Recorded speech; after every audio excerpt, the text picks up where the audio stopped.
This happened nung lumipat kami ng parents ko sa province nila. I remember madaling araw na nung bumiyahe kami, so sakto pagdating namin umaga na. When I woke up, wala sila sa room and naririnig ko from the outside na naghahakot sila ng gamit sa truck.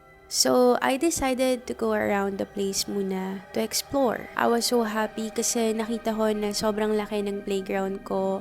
Meron pang puno ng mangga at puno ng rambutan. After a while, pumunta ako sa truck and tinanong ko if nakita nila yung parents ko. Sagot nila sa akin, nandun daw sa kapitbahay.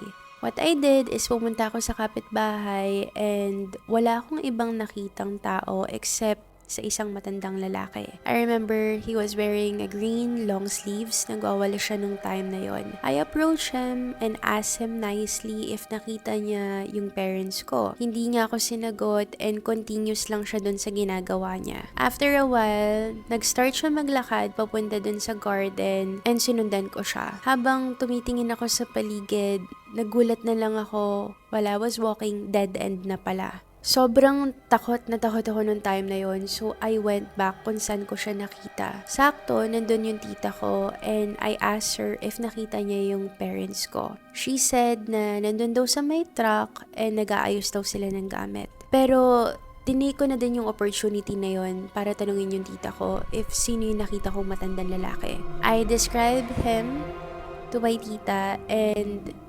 nagulat kami parehas nung sinabi niya sa akin na paano ko daw nakita yung lalaking yon kung nakaburol siya ngayon sa bahay nila. He died 4 days ago. She also mentioned na tigalinis siya dun sa lugar na yon and siya din yung tigabantay. Sobrang nagulat ako nung time na yun kasi kadadating ko pa lang ng province and nakakita agad ako ng mga bagay na hindi ko dapat makita. Kaya nga hanggang ngayon, every time na dumadaan ako sa pathway na yon, naririnig ko pa rin yung tunog ng walis niya.